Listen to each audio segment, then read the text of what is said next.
Sunday, nag-celebrate tayo ng Christmas, Christmas, at Santo ang bilis ko ng Pastor. Valentine's or Love Fellowship, at dito sa picture natin, ang daming mga nakapula, okay, sa ating celebration. Yan, namin mga namumula ang kulay because we want to show love.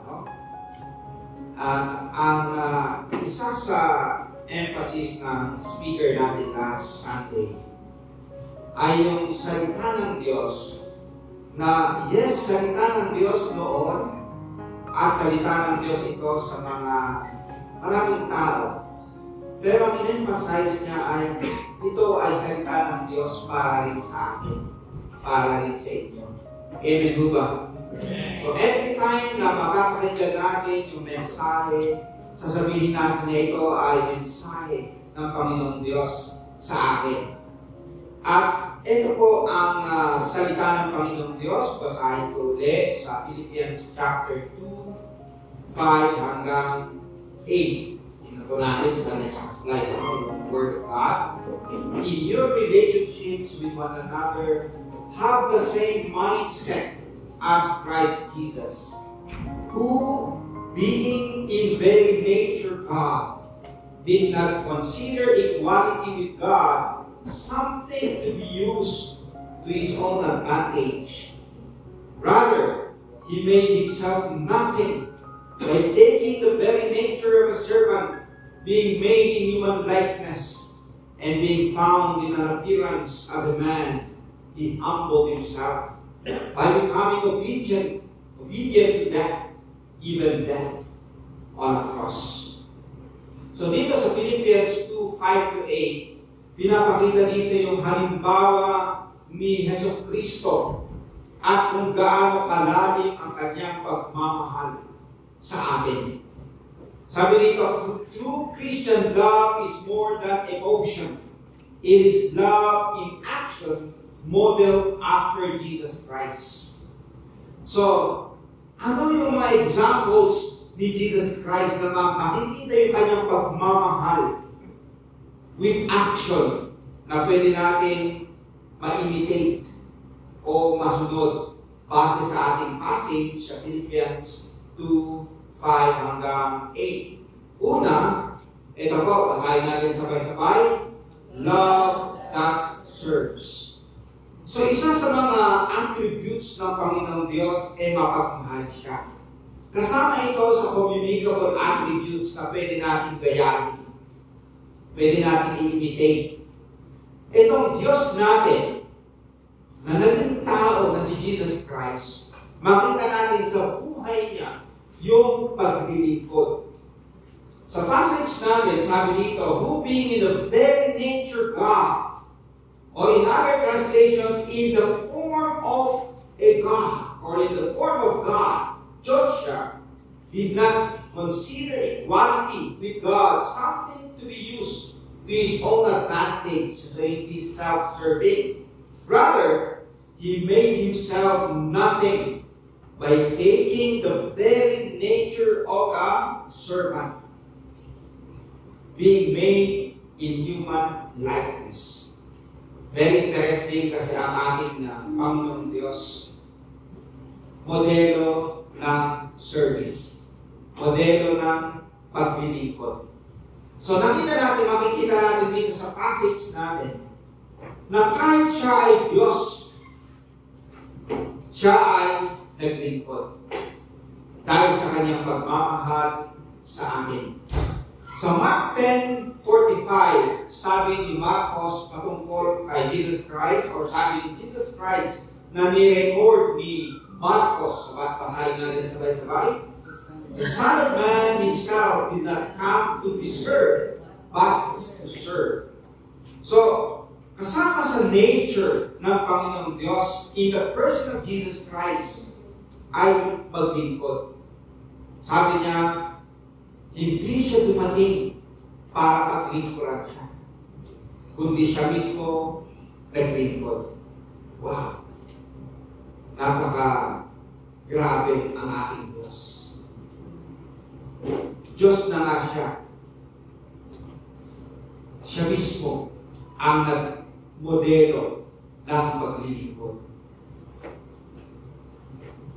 My board member tayo sa PTS, isa sa mga pastors ng ating denomination dito sa Cavite na nagkasakit siya ng dengue. Tapos na-trigger yung autoimmune disease na katulad ng sakit ni Chris Aquino. Ang autoimmune disease na yun, 1 in 100,000. Okay. Very rare ang sakit na yun. Kung dito sa Dasmariñas ay may 600 na tao, 6 lang ang may ganong klaseng sakit. Kaya si Chris kailangan dalhin sa Singapore, kailangan dalhin sa US, kasi wala dito sa atin. So, kalaunan, hindi kinaya ng ating hospital dito sa UMC, binawian siya ng buhay. Sa ating paniniwala, bilang mga Christians, tapos na ang kanyang misyon. Ito na yung way ni Lord na kuhanin siya. Pero sa pakikinig ko sa mga funeral services, memorial services, necrological services, ang sinasabi ng kanyang mga mahal sa buhay, kung paano naglingkod itong si Pastor Arman Mendoza sa kanyang pamilya. Okay, of course, naglingkod siya sa church, naglingkod siya sa denomination, pero especially pinakinggan ko yung sinabi ng pamilya, wherein ita-drive niya ng 3 hours or 2 hours yung kanyang asawa sa Kapsu. Magtuturo siya doon na ita-drive naman niya yung kanyang anak papunta sa Pansa o yung saan pupunta. Then yung isang anak naman, so usually dinadrive niya ang kanyang mga mahal sa buhay. So yun yung isa sa ma-appreciate ng kanyang mga kapamilya. Kung paano siya nag-serve bilang isang tatay, bilang isang asawa, nag-serve siya sa kanyang mga mahal sa buhay. Of course, nag-serve siya sa church, na-appreciate din kung paano siya mag-serve. Nag-serve siya sa ating denomination. So kung makita natin, ang Panginoon sa Kristo naging modelo niya sa paglilingkod. At ito yung nais ng Panginoon sa kanyang mga disciples. Kung i-imitate natin ang Panginoon sa Kristo, kasama yung tayo mismo mag-serve sa ating mga mahal sa buhay, sa church natin, sa community natin. Service. Yan po ay kasama sa tatak ng mga Kristiyano. Pagsaserve. Malungkot minsan kasi itong mga politicians natin na tinatawag natin public servant. Public service ang ginagawa nila. Pero sobrang corruption. Bago ka makakuha ng pondo project, kailangan may agreement, may ibabalik mo yung 40%, 30% sa kanila. Okay, so yung budget natin ngayon, may inaprubahan, ang daming mga question marks.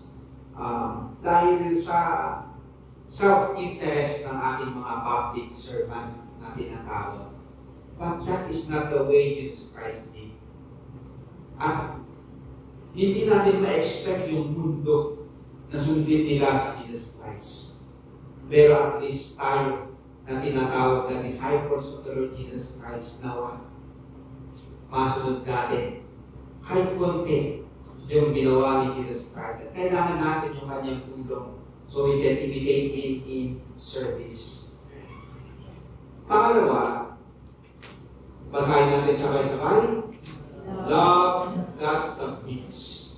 So una, love that serves. Pangalawa, love that submits.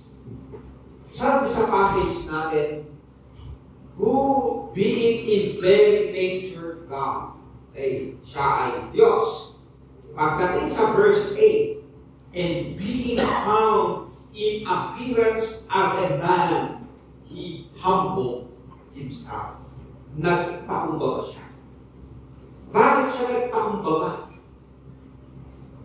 Kasi ito yung nais ng Ama sa Kanya. Kung titignan natin sa ibang mga scripture passages sa 2 Corinthians 8:9, basahin natin sabay-sabay.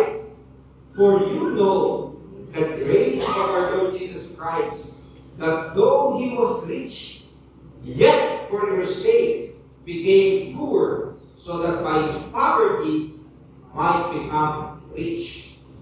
By His poverty, that you by His poverty might become rich. Siya bilang Diyos, naging tao. Siya bilang mayaman, became poor para sa atin. Okay. Tingnan natin yung Luke 2:42.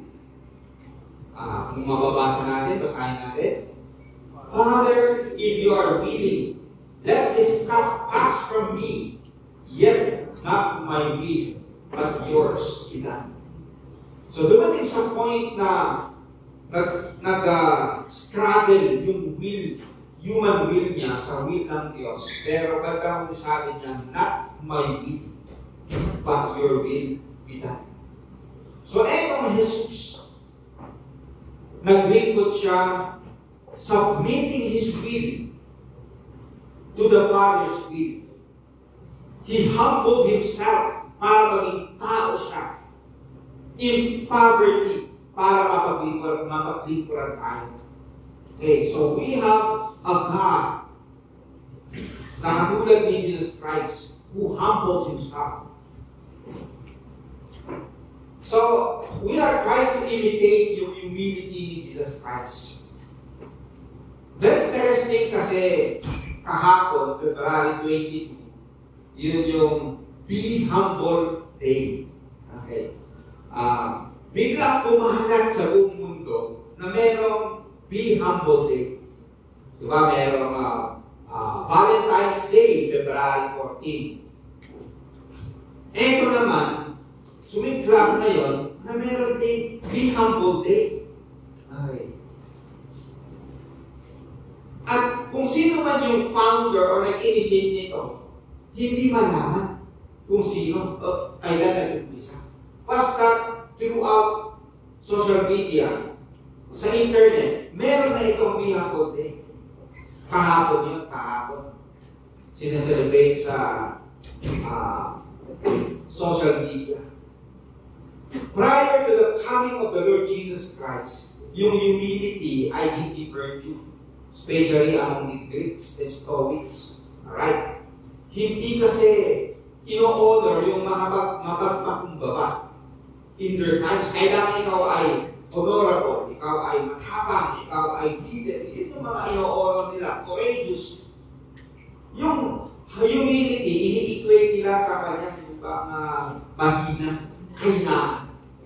Those days, ino-honor nila mga malalakas, matatapang. Pag nakita nila ikaw ay humble at kahinaan yan. Right? Pero dumating si Jesus Christ. Bilang isang Diyos na naging tao, nagpakumbaba. After Him, ang humility ay naging virtue.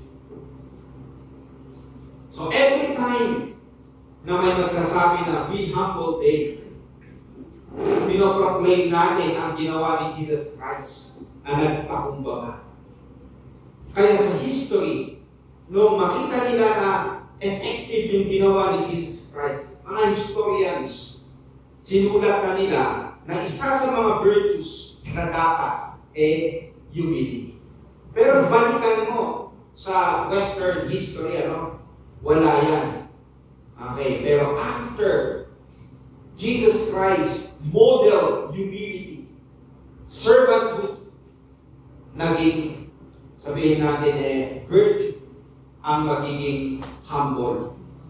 Kapatid, we have a God who loves us by humbling Himself, submitting His will to the Father's will. At yun po yung nais ng Panginoon sa atin. Panghuli, basahin natin sabay-sabay. Love that sacrifices. Okay. So, love that serves, submits, and sacrifices. Sabi dito sa passage natin, by becoming obedient to death, even death on a cross. Pag inuulit, ine-emphasize yan. Okay, ang tawag natin dyan, emphatic. Sinabi naman dito na by becoming obedient to death, and then inulit pa, even death on a cross.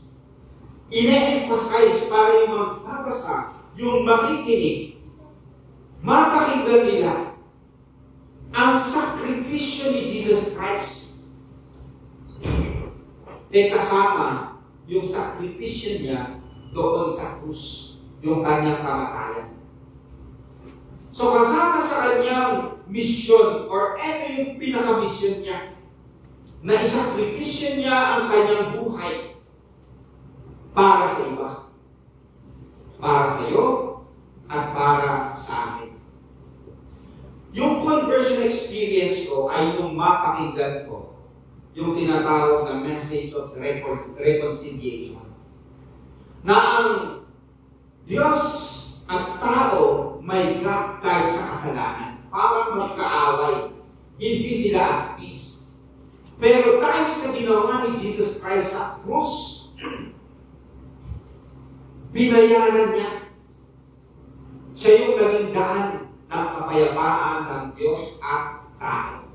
Sa lahat ng maniniwala sa Kanya, meron ng reconciliation. Meron ng peace.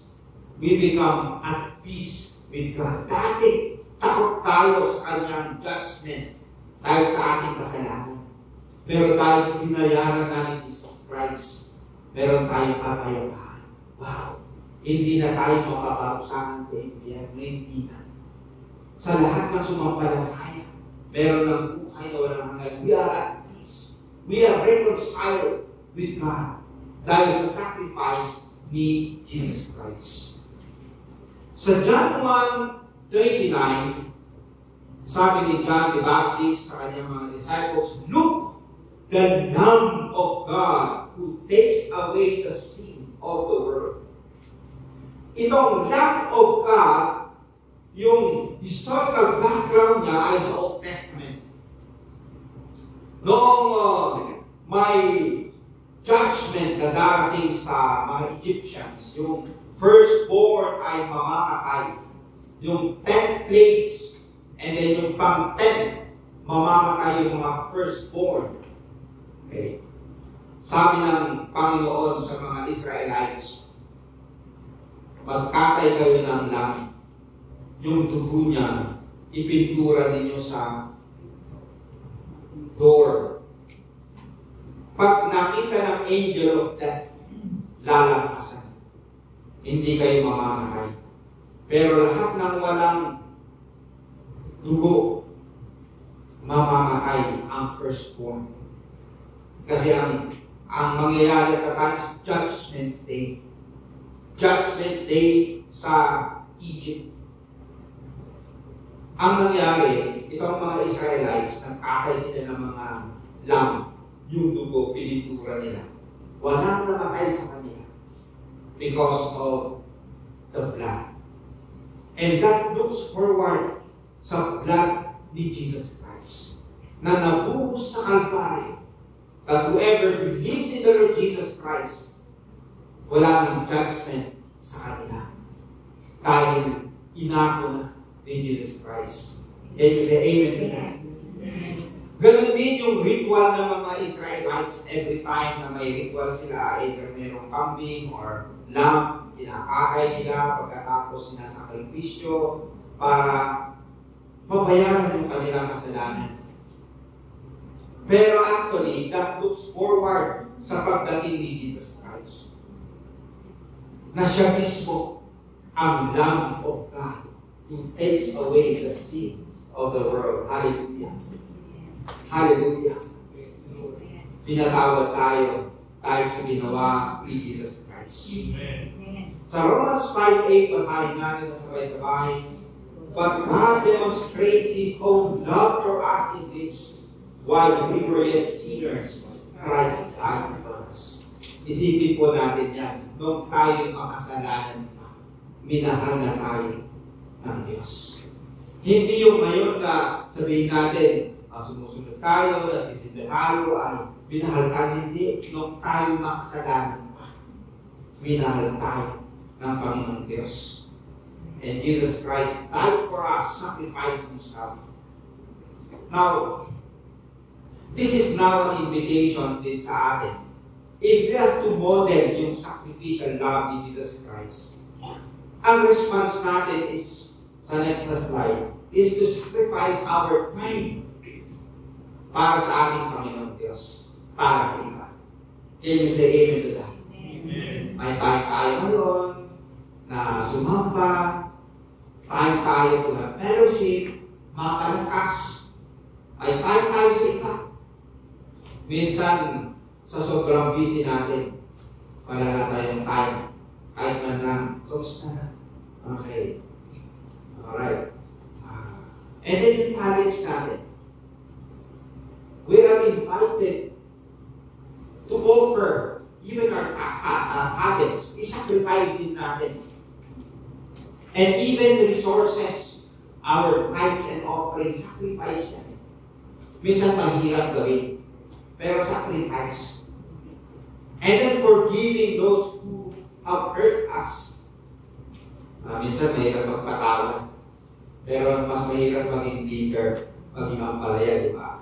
Okay. And then prioritizing relationships over selfish desires. Balikan natin yung passage natin sa next na slide.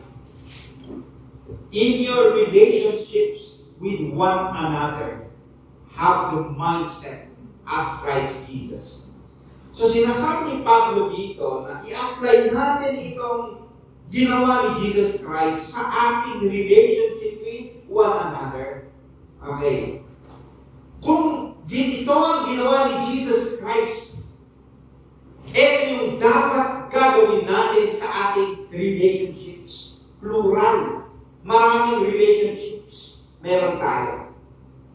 At nais ng Panginoong Diyos na in our relationships, yung guidelines ay yung ginawa ni Jesus Christ. Love that serves. Love that submits. Love that sacrifices. Meron din isang masalimuot na nangyari past days, February 21, na hindi umuwi yung anak ni Pastor Luis Talaspas. Isa rin sa ating mga bagong pastor. Yung anak niya nag-aaral sa TUP at February 21 hindi na umuwi. So nag-post sa social media. So sabi ko, grabe naman yung panahon namin ngayon. Dami mga nawawalang mga bata. Kung titignan niyo sa social media, sa news, may mga nakakatakot na mga balita. And then, binalikan ko kahit sa United Nations, may tinatawag organ trafficking pala. Organ trafficking. Nung last Sunday, yung isang kapatid natin, lumapit sa akin, sabi niya, totoo pa rin itong mga nawawala. Totoo pala. Oo. Sabi ko, naku, paano ito nawawala yung anak ni Pastor Luis Talaspas? Naisip ko yung dating anak ni Pastor Elimar Eliazar, dalaga. At that time, pagkatapos, may van na dumaan dito sa, habang naglalakad siya, doon sa may daang hari, may van na dumaan, tapos bumaba ang malalaki, tapos sinakay siya. Okay. Tapos pray daw siya ng pray, sabi ng Lord. Ano ba ito? Okay, nagkakawanan lang daw yung mga tao na nagsakay sa kanya. Sa awa ng Diyos, binaba rin naman siya kung saan siya pinulot, doon din siya binaba. So, kung nakita natin, yung nangyayari sa marami na napapakinggan natin, nangyari rin sa mga malapit sa atin. Pero katulad nun, niligtas ng Panginoon, kaya pray kami ng pray. Sabi ng Lord, ano ba ito? Umabag naman kayo, kawawa naman. Ano? Praise the Lord, kaninang umaga,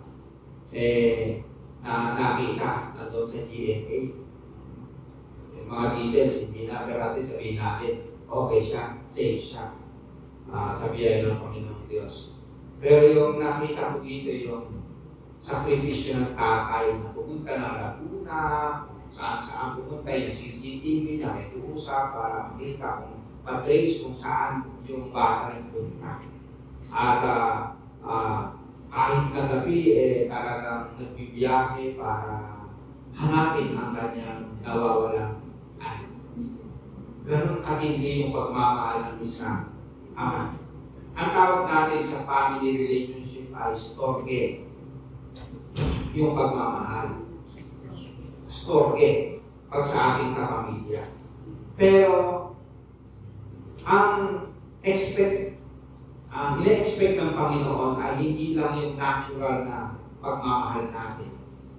Pero, dagdagan pa natin ng agape. Okay? Sa relationship natin sa pamilya, meron yung natural na pagmamahal natin sa pamilya. Pero dagdagan pa natin yan ng sacrificial, unconditional love dahil tayo ay mananampalataya. Lalong mahalin natin ang ating mga mahal sa buhay. We take extra mile para sa ating mga mahal sa buhay. Lalo na yung mga lalaki, mga tatay, sabi nila, minsan ang pagmamahal ng tatay, conditional. Conditional, pag ganyan ka, minsan nagsisisi na yung mga magulang dahil nakukulit niyang anak, pag laki, gano'n. Pero, ganun daw yung tatay. Ang nanay, unconditional talaga yan. Unconditional, kahit anong panang anak, talagang mahal. Pero ang tatay, matindi yung kanyang, pag sinaktan mo, yung pride niya, tatay nga ako, minsan, kaya ba niyang pabayaan na yung anak niya kung siya ay naglolo ko, yun yung nature ng storge. May condition minsan. Pero dagdagan natin ng agape love. Kasi kulang yung storge. Kulang yung nature natin. Dagdagan natin ang pagmamahal ng Diyos. Ganon din sa friendship. Yung ating mga dito, halimbawa sa church, friendship na relationship natin, kulang yan. Kasi minsan ang friendship may condition din yan. Dagdagan natin ng agape, yung pagmamahal ng Diyos sa ating mga kapatid. Ganon din sa pagmamahal natin sa asawa natin. Okay, sa ating eros. Ang eros love, meron din niyang hangganan. Okay. May condition din yan. Mahal kita kasi maganda ka. Mahal kita kasi pogi ka. Mahal kita kasi romantic ka. Dami-dami mga dahilan, mahal. Okay. Pero, nalalim yung pagmamahal kung dadagdagan natin ng agape kahit sa ating asawa. So, ito po, yung pagmamahal na natural, pero pwede nang dating dagdagan ng pagmamahal ng ating Panginoon Diyos. Can you say amen to that? Kaya ang prayer natin, mga kapatid, ay tulungan tayo ng Panginoon Diyos. Na katulad niya, katulad ni Jesus Christ, pwede lalalo yung ating pagmamahal sa ating mga sa buhay, sa ating mga kaibigan, sa ating mga church members, sa ating pamilya, asawa, boyfriend, girlfriend, lalo na sa ating Panginoon Diyos. Tayo ay manalangin at ihanda natin yung ating sarili.